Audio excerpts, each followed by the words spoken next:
Welcome to the Fellowship of the Script, the podcast where we dive deep into the craft, struggles, and stories of filmmaking. I'm your host, Derek Bowder. And I'm Ben Escobar. Whether you're just starting out or you've been in the industry for years, this is the place for real talk about the art and business of film.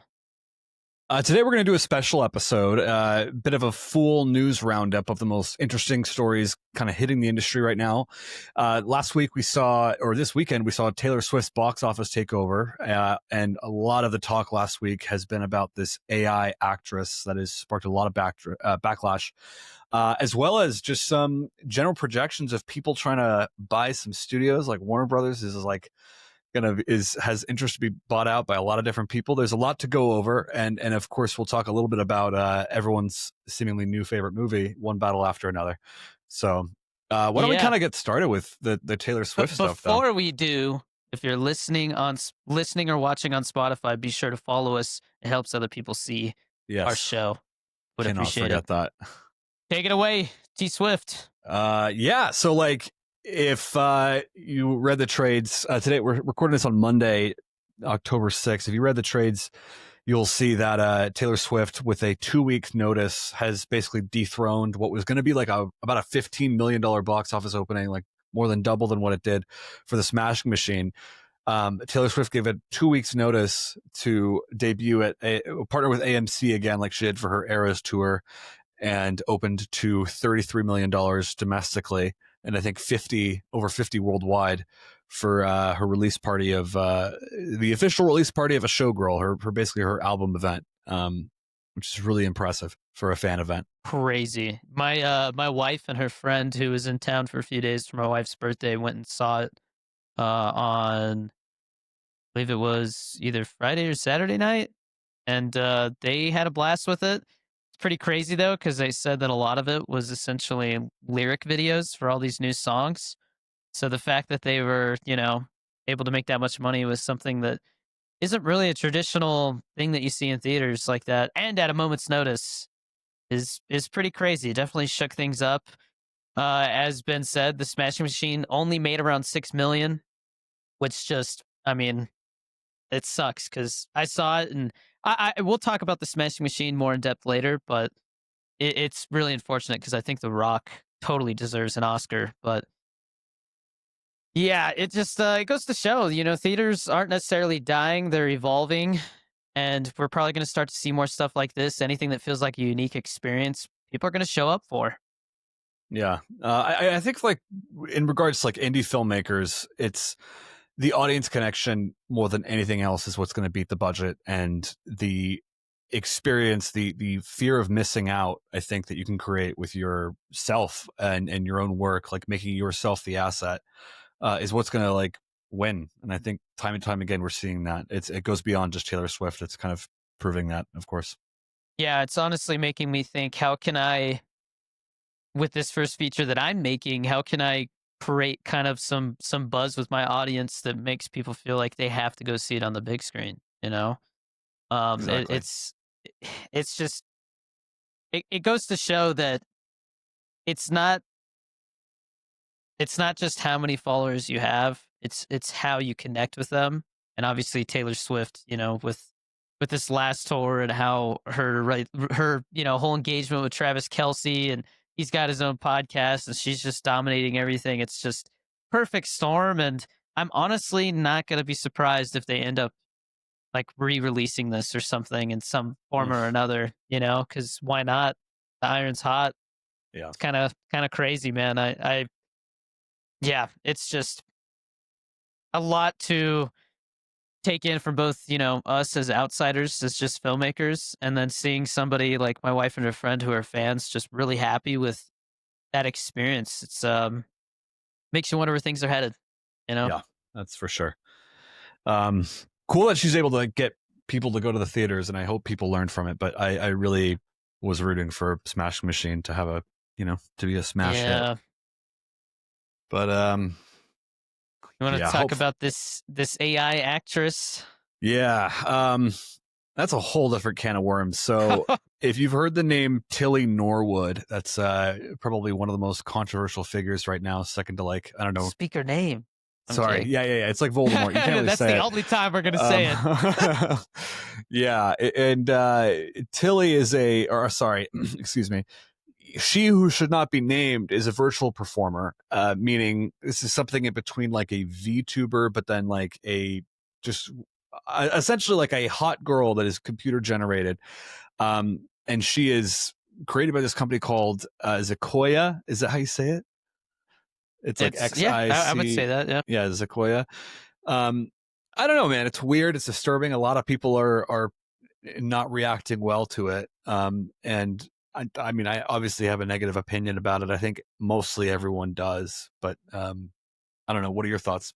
Well, as somebody who I would say spends probably about a third of their time in terms of filmmaking in the actors space, I just had 2 auditions this weekend, which is great. 'Cause things, were really slow, and now, with this new New Mexico agent I have, I'm starting to see some more stuff come in, which is, you know, feels like, things might pick back up. But then this happens, and, I saw a lot of people that I know on Instagram and on X reacting to this. And the thing that was scary is some talent agents were reportedly in talks to sign this AI actress, this thing that doesn't exist. It's made up fairy dust. And until SAG-AFTRA stepped in, it was really making people worry that these AI generated actors are going to come start taking away the jobs. Not No. necessarily in films right away, but it seems like in the commercial space, it's very possible. I could totally see an AI generated musician.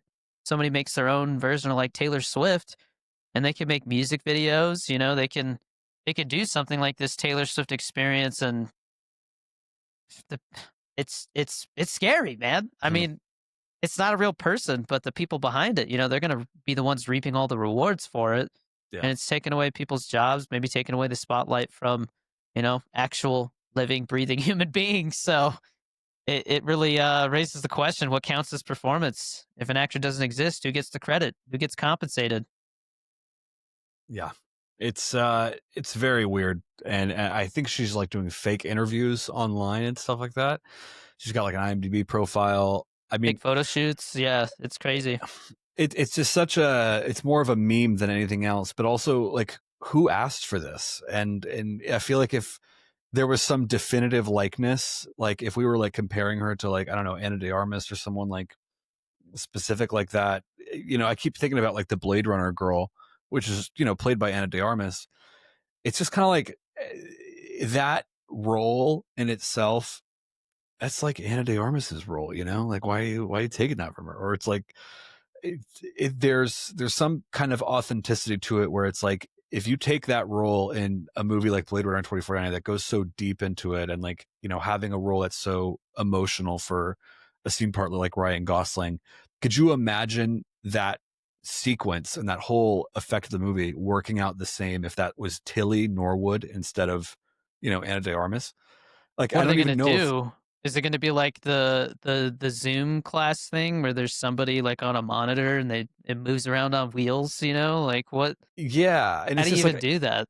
even if she's AI, she shouldn't be played by AI. I guess like if the character is AI, it just doesn't feel like genuine at all. And it just more than anything, I think it feels like a party trick. And it's hard to compare it to CGI because CGI isn't necessarily a party trick. That was a true innovation and like something cool, and it didn't necessarily take out a job from someone. Like you look at King Kong and the work of Andy Serkis, like yeah, moving from practical to CGI is a huge leap there for the better. But like Andy Serkis has innovated the art of motion capture and visual effects and all of that because of the growth from there. But this AI thing is just it it only Yeah, benefits this is Sequoia and nobody else.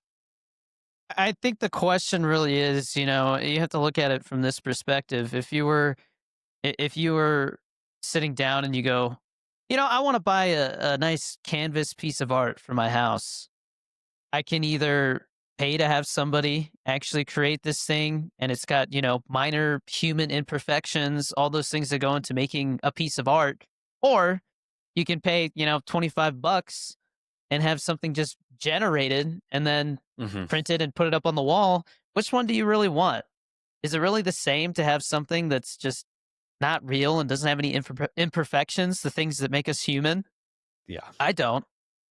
But unfortunately, there's people out there who probably just don't care. They're like, whatever's gonna, as long as they're entertained, they're gonna go with the thing that's probably cheapest.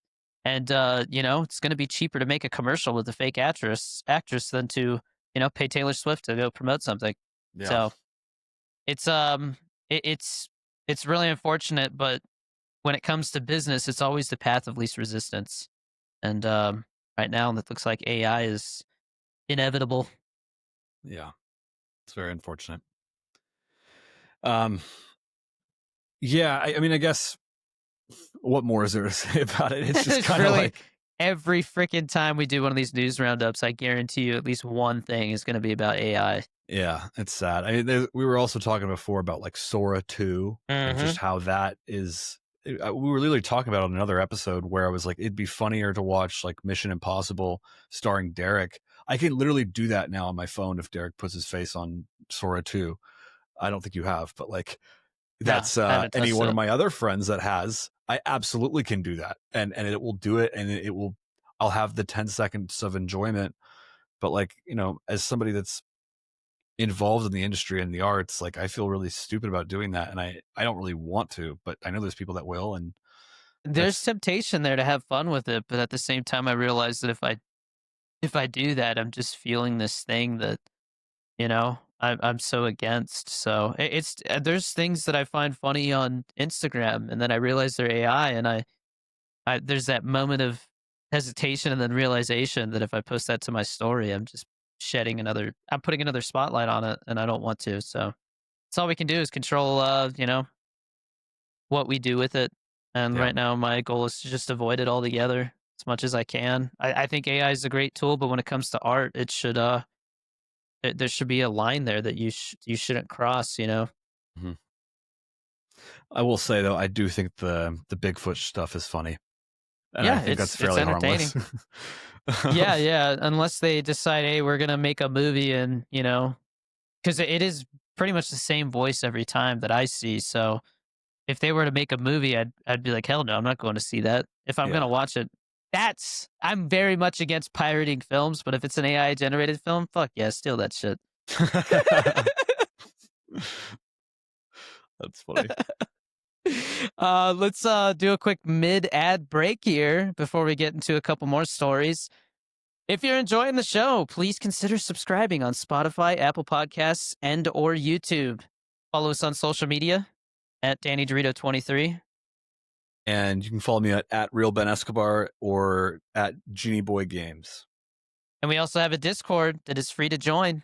Come chat about filmmaking, anything else you want, network, and grab some special giveaways that we do that are exclusive to the Discord. Just don't create drama, and you're more than welcome to come hang out. Uh, Patreon. You want to talk about yeah. Patreon? You're the best at pitching that one, but I will say, like, Patreon is live for $1 and up. That is including exclusive hangouts, producer opportunities for some of the further tiers. There's also a cheaper plan if you want to subscribe for a year. What's the percent off you get for that? 15% off if you subscribe annually. That's actually pretty good. So yeah, and we love talking with patrons on Discord. There's like a fun exclusive section there, multiple exclusive sections there. So if you Yeah. are that producer level, happy to chat with Every you.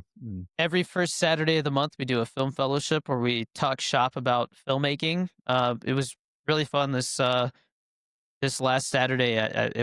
We got into the nitty gritty about learning and improving about filmmaking, and I loved talking with the patrons because I feel like I learned something by discussing it. So come join in on that.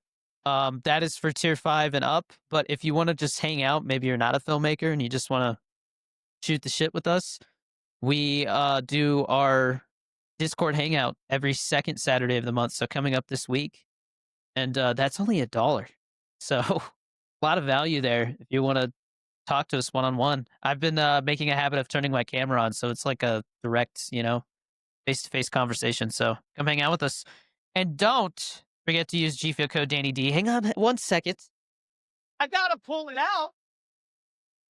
I gotta I gotta pull out the G Fuel. I just Nice. opened a can of Pac-Man Power Pellet Cherry Lollipop. So good. Don't forget to use code Danny D for 20% off. I drink this stuff every day. Their new and improved 2.0 formula is cleaner, no more chalkiness, and you get 20% off when you use code Danny D. So snag you some, feel those late night filmmaking sessions. I'm gonna have one tonight because, as I'm gonna probably talk about towards the end of the episode, we are officially going to start submitting hunters to film festivals. So I have a lot of work to do, but we're crossing the finish line here with that one, which is a great feeling. On Very to our exciting. next story. Thank you. Yeah, it's very exciting. The Smashing Machines disappointing box office. Dwayne Johnson's dramatic turn into the Smashing Machine.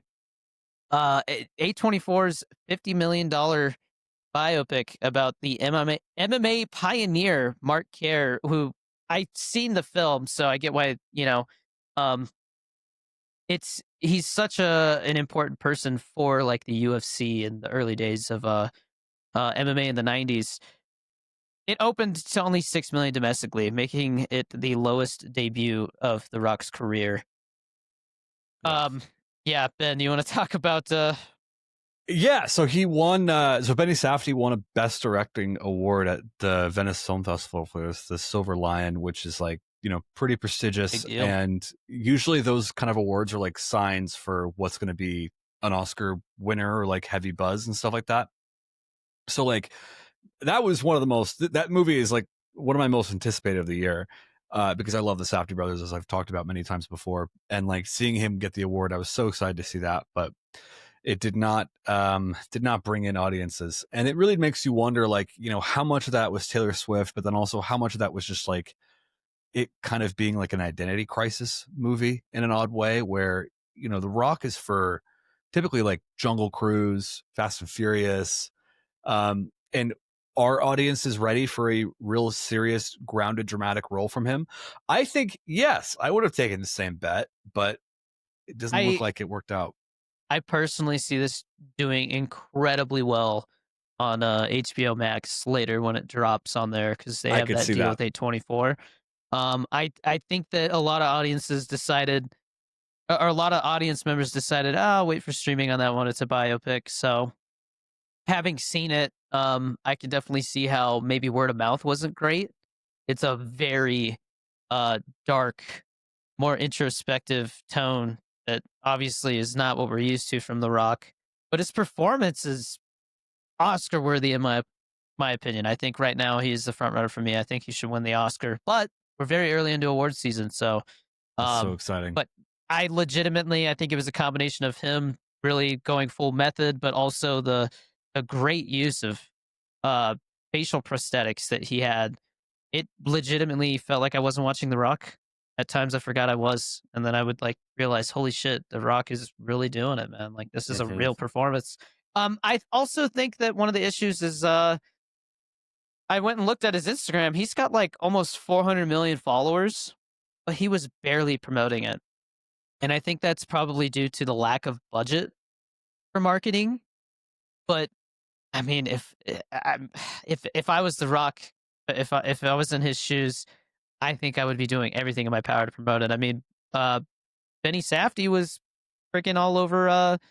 Was it New York doing? We were just talking about how I was inspired by him promoting his first film with one of those sandwich signs, and Mm, he yeah, recreated that and was like on the subway with it and stuff. And yeah, people just did not show up. I remember. I mean, it's just interesting because the film also costed $50 million, and I read an interesting IndieWire article today where it was like, why did it cost 50 million? And that's nowhere near like Benny Safdie's normal budget. Obviously, it's The Rock who called for that, but it was also like it was The Rock's idea to make this. And if this is like a passion project and you're doing this at an indie scale, you're trying to do something subversive, like you take a pay cut. And I didn't realize that he wasn't promoting on his Instagram. I never checked, but that also makes me realize, like, if he's keeping his cards and his time close to his chest, like you essentially saying like you didn't pay me enough to get Instagram promotion for this movie. Like that's not like that's harmful to it, especially if it's something you love and like you really wanted to do something differently for. But maybe we Took don't know the four full story. million. 4 He took million 4 is million. yeah, that's all he took from the 50 million, which is Where the fuck did what? I mean, Emily Blunt's in it. There's yeah, I don't really see where else it went except, just They should look, have mentioned that in the there's a article. They lot of made it sound like locations. They they made it shot a sound lot of like it he was here. They shot in Japan. I don't interesting. know, man. You haven't seen it yet, but it's not it was good, but it wasn't necessarily like satisfying from a traditional narrative perspective. And I think that's because it's a true story, you can't just like fabricate some happy ending. It's very real and raw, which you would expect, right? I think you're gonna like the first half because it feels kind of like Uncut Gems. Yeah, but yeah, it's a weird movie, man. It's an interesting way that he approached it. He didn't really glamorize anything, which I respect, but it's tricky, man. I mean, people, I guess maybe they've turned on The Rock a little bit since like Black Adam, but I really I really respected how he just went for it, and There's a number of things. I yeah. mean, he usually does really well overseas, and sports dramas and biopics don't do well overseas, Mhm. and it's very much an American thing. So Yeah. it's tough to say, but Yeah, I mean, it raises questions about the viability of high budget dramas, and I'm sure it's probably discouraging to anybody who's in a similar situation to The Rock, about how hard it is to transition from big blockbuster action star to a serious actor. But yeah, I guess we'll see what happens. Again, I could see it being number one on HBO Max for a while once it first drops. But I guess we'll have to wait and see. so let's talk about this Paramount Skydance versus Netflix for the battle of Warner Brothers, which I can't believe I'm saying. So there's a big twist here in this. Last week we kind of talked about, or I think like 2 weeks ago, we talked about how Paramount, I think it was last news episode we actually touched on it. So yeah, almost a month ago. Paramount Skydance's interest in Warner Brothers, essentially doing a cash bid, but now Netflix has joined in this conversation, and they're kind of like wanting to consolidate a little bit more for Warner Brothers and like just capitalize on what they've already got good at and what Netflix is, kind of the main pioneer of, which is streaming and original content. Obviously, Warner Brothers has a lot more of a history with original content than Netflix does, but Yeah, you know, Skydance wants it all, but Netflix is mainly looking for their film studio and streaming assets rather than the whole thing. So it's creating some competition, which I think is always good. I think there's always it's good to have competition. It just kind of shows that we're in a time where the industry is shifting rapidly, and streaming giants and traditional studios are fighting over control over content distribution. It's we just saw who is it I almost said Safdie brothers, but it's the guys behind Stranger Things, the Duffer brothers. There was like a little fight over them for a second there because it mm, came down to they want to go make movies now that they're finished with Stranger Things, and I guess Netflix wasn't too keen on that because they want a theatrical release. So now they're working with is it Paramount? I think it's Paramount, mm, right? I think So so. things are changing pretty rapidly here, and I'm curious to see who ends up winning this battle here. I wonder if Paramount's even going to be allowed to buy it since they, the Skydance Paramount merger just happened. This is kind of echoing the whole Disney Fox acquisition thing, except it seems like they got unlimited money from this. I can't remember the guy's name, but it's the same guy who I think owns Oracle, and Oracle is the ones who just bought TikTok. So they're just buying everything up, Mm. man. Kind of scary. I did not know it was the same guys. That's interesting. Yeah. It's like they want every piece of the pie so they can control things on their end. Yeah. It's interesting. I mean, who knows what the future is going to be for people like us, but it's obviously going to mean significant changes in, how content is produced, how it's distributed, and especially so how it's consumed.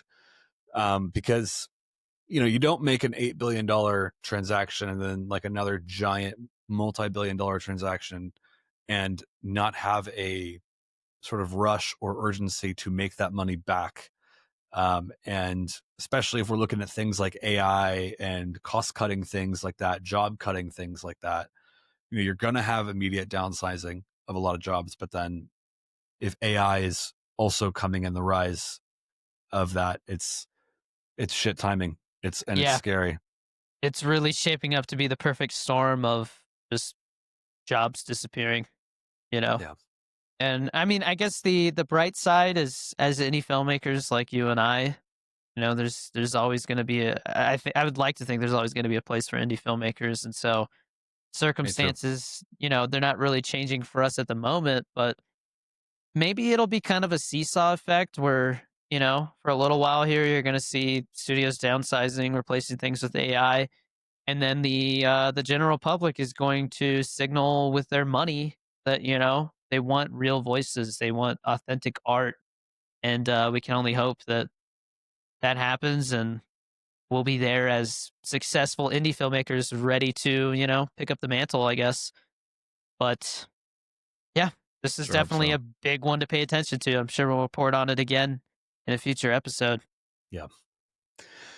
Um, Speaking of indie filmmakers and kind of DIY and original content, I guess more than an indie filmmaker. Let's talk one battle after another, surpassing $100 million, which is exciting. I got to see it last week in VistaVision at the Vista, which was exciting. I saw it at a 10:45 p.m. screening, and I usually fall asleep in those late screenings unless it's a good movie, and I did not fall asleep, which was exciting. It's almost 3 hours, so that's impressive. Yeah. Um, so that was cool. I don't know. What are your thoughts on it? I think it's great that it's passing 100 million. I think it's great that everyone's kind of speaking positively about it. I think passing 100 million makes it officially PTA's highest grossing film, by the way. So It that's is. huge for him. Yeah, it was already his biggest opening. I mean, one thing to keep in mind is what was the budget?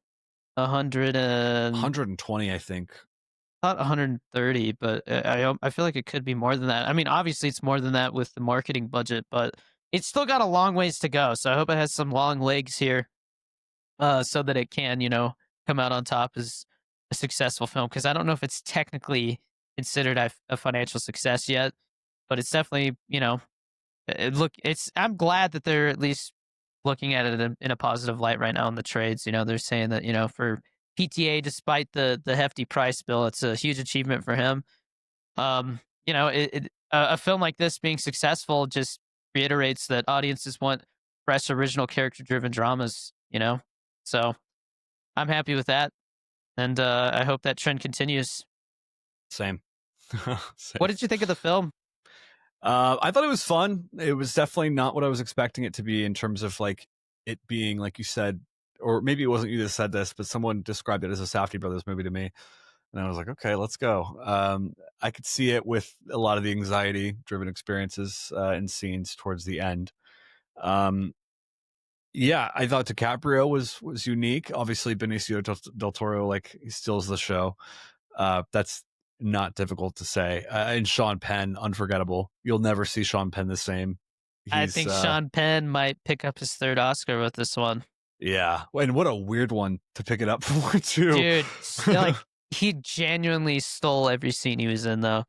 Yeah. Um, I just don't even know like how to describe him accurately and like what kind of Scary. He was yeah, so scary. a scary, weird ex-military. I mean, It's like the Terminator, except you could kill him, He's just yeah, unrelenting. yeah, um, yeah, a hell of an experience. I don't know if you got this when you saw it, but they handed us like punch cards, like a little yeah, like a punch card is like you get at the coffee shop for like being a returning customer, except it was for seeing the movie in all the different formats. And so Oh, they had that's like a cool. little, yeah, they give you a stamp for every kind of format you see it in, and it had Sounds like a us very LA thing. Yeah, I'd never seen that before though. It was like I got my VistaVision stamp, and then it was like go get all the stamps, and then I was in line, and this guy who's like a fucking PTA buff, I guess, in front of me was like, "What I've happens got if I two get all the stamps?" cards. Yeah. All right, so I got you're gonna give me the stamp, right? So what happens when I get all the stamps? And the guy was like, "I don't know, man. Like just like Just I it's just kind work of here, bro. bro. Tarantino's gonna fire me if I Yeah, talk to you too long. it's 10:45 at night, bro. Like I just fucking Right? The Vista's his yeah, theater, right? yeah. Yeah, that's so Um, cool. I want to go there next time we're there. Yeah, it was cool because they had like D box. It had fucking not the Vista, but I mean like the little punch card. It had like a D box, a 70 millimeter, Uh, IMAX 70 millimeter, IMAX normal, VistaVision, and then I think Dolby as well. So nice. 6 of them on there. Pretty cool. Yeah, I gave it a 4.5 on Letterboxd. Very much like a lot of PTA's films. There's just something about it that doesn't like fully connect with me. But I mean, it's a damn near masterpiece. I think Boogie Nights is, I think my favorite of his. Like that one's, I would consider a masterpiece. There'll Be Blood is very close in my opinion. I think there's some redundant scenes in there though. I realized the last time I watched it, which I think one of the things PTA, um, obviously I don't think he cares, but one thing that I think he could work on is just runtime. I think this would have been like a really solid 2 hour 30-minute movie, and that extra 10 minutes, like I don't know, did it really do anything? I think one of my biggest criticisms is Leonardo DiCaprio's character. It felt like he was kind of running around. It didn't have like a huge impact on the story. Obviously, he's there for the resolution of the story and everything. But I had a lot of questions. I walked away wondering, where did he come from? How did he end up in the situation he was in? Sure. And the first like 30 minutes didn't really feel like it focused on him. It focused on the mom character who just, I don't know if I want to get into spoilers, but it just felt kind of a weird first act, I think. Yeah, I could But see that. overall, very entertaining and really cool to see a movie like that with that budget. It obviously doesn't happen very often. I think my number one of the year is still Sinners, and then I honestly think I might have liked The Long Walk more than this one. But which, have you seen The Long Walk yet, Ben? I have not. I'd Damn it, like bro! to. It's just pure like no frills entertainment with a really core emotional story to it, and it made me feel a lot more than I expected. And JT Molnar, the guy who wrote it, who also wrote and directed Strange Darling, has he commented on something that I said about Strange Darling, and then he posted something about behind the scenes, and I said like, really cool. It's cool that you shared that, and he liked it. So anything JT Molnar does now, I'm definitely gonna go check out. He seems like a really cool, down to earth guy. Yeah. Anyways, that pretty much wraps it up. I definitely, when I'm pulling stories here, I try to find the ones that are the most impactful for the industry. There's obviously a ton of things that happen, and we can't, touch on all of them, or else we'll have a freaking 2 hour episode. But I hopefully this was an entertaining, informative episode for you. I plan to do this at least once a month, maybe twice if there's some really big stuff that happens and we don't want to wait. But Ben, what's one cool thing that happened since the last episode? I was taking a trip to Colombia this past weekend. My first time going to Colombia. That was fun. Doing Ben some Escobar in Colombia, yeah. huh? Everyone was all like, "Oh my god, Escobar, huh?" And I was like, "I thought this was like a common name, like Smith or something I out don't. here. Like, what's going on?" You're the only one that I've seen with that name besides what's the king himself. Besides Pablo, that's crazy. Okay. Well, I've met a few Epsteins in my life. Not sorry, not the Epstein, but I've obviously I don't as You ran someone who into relates Epstein to in the Colombia. well, it was funny because You're my here too. business yeah my business partner back in the day was last name was McAfee, and John McAfee had Right, some legal trouble as well, so we were like the two villains, Escobar and McAfee.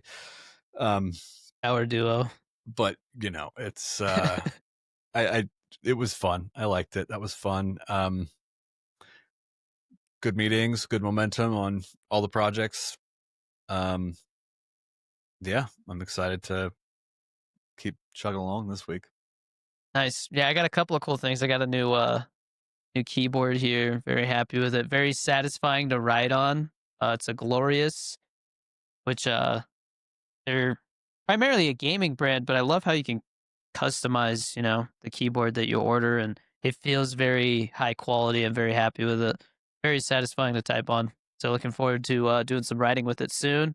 I got the iPhone 17 Pro Max, which um, I'm coming So from a cool. 14, so I definitely feel like I get a lot more um, out of it as a content creator than some people might. But this case is cool too. Look, it's got like a kickstand on it.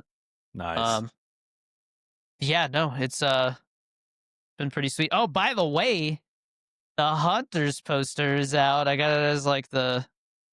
Have you seen this like 3D? I don't know if it's not focusing. Whoa. There's like a 3D effect. You see That's how it kind gnarly. of Yeah. yeah, this new iOS has got some interesting little things in it. Um but yeah, looking forward to finally submitting that to festivals. Got our trailer, got our poster. We're ready to hit the festivals, man. So yeah. Very exciting. Congrats. I guess that's one thing I'm looking forward to, submitting hunters to festivals. What about you? Oh, let's see. I'm trying to make way more progress on my game this week. I got to finish up that screenplay. I got, Gotta finish our screenplay. I know we got a lot to catch up on. But yeah, I'm gonna have a busy week. Moving as well. Gonna Yeah. do a lot more moving this next week as well, and start unpacking this room, which it's gonna be sad, but it must be done. And Yeah. I'm yeah, starting to definitely be glad that our when I was in LA with Ben, this kind of like a behind the scenes story. Ben and I were just hanging out, and I'm like, wait a minute, you're moving out of this house, but you have it till November. Why don't we just like shoot a movie? And Ben considered it, and I was totally gung ho about it. And now looking back, so much freaking hit us like both. I'm so glad we didn't try to yeah. do I that. mean, I could probably still take up the challenge, but like I would have, yeah, it would have been tough. We just we just couldn't crack the story, but we'll do that. There's no way we won't like do a drop everything and make this movie right now kind Yeah, of we'll movie. shoot That'll be something at fun. some point for sure. Um, Um, yeah, yeah, I'm excited for Battlefield 6 this weekend. I know I keep saying it, but man, it's coming out Friday morning. It's not a midnight release, like a 9 p.m. release. It's 8 a.m. interesting. Pacific Standard Time on Friday. So that's 9 a.m. for Derek, and that's Yeah, and onwards. unfortunately, not unfortunately, I'm happy about it. But instead of playing Battlefield 6, I'm going to be writing the second draft of around midnight, and then hopefully at the beginning of November, we are going to start shot listing that bad boy, and I'm going to be getting our Indiegogo designed so that we can Let's in fucking go. January, just go for it, man. I mean, I'm planning to have a $60,000 budget, whether it's all from the Indiegogo or I have to put up half the budget myself. We're gonna do it. So very excited, and Ben's gonna be involved with that a little bit too, I'm sure. Yep, So definitely. Ben's always there to support my endeavors, and I'm always there to support his. So Thank you, lots man. of big stuff coming. Next episode, I think we're going to go more into depth of the development phase that we talked about when we went over the 3 stages of film production. We're going to talk about how to develop a movie idea or a TV show Yep. idea, I guess. We'll touch on that a little bit, but mostly movie ideas. That's where I'm primarily focused right now, but Ben's kind of in both worlds and video games. Maybe he'll talk about how to turn a idea into a video game or how to know what you should do with an idea because I it's always a question, right? I'd be happy to. I mean, I'm still learning that in real time. So, but yeah, I'm always happy to chat that. That's a great idea for an episode. I think there's a Yeah. lot we can talk about there. Looking forward to it. By the way, I just so people know, I had a lot of stuff come up. Ben had stuff come up. We really hammered in episodes in September to get things kind of going, but I would expect probably like I would say 1.5 episodes per week. Like we do maybe one episode a week, sometimes 2 episodes a week, but somewhere around there. Because we obviously have our own film projects going on and life, and I got kids, and Ben's moving, and all of that, but. Uh, Before we say goodbye, thank you to our co-producer Tyler Moen and our associate producers Andrew Gubert. I hope I said that right too quick. That's his Discord username. Great guy, known him for a long time. Same with Tyler. Same with Daniel Woolsey, another associate producer, and Isaiah Nichols.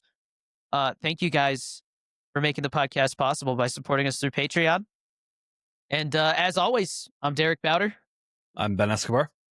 and this is the Fellowship of the Script. Thank you for joining us. We'll see you again for the next episode. Until then, keep creating, keep pushing, and keep telling stories that matter. Take care, guys. Thank you for listening.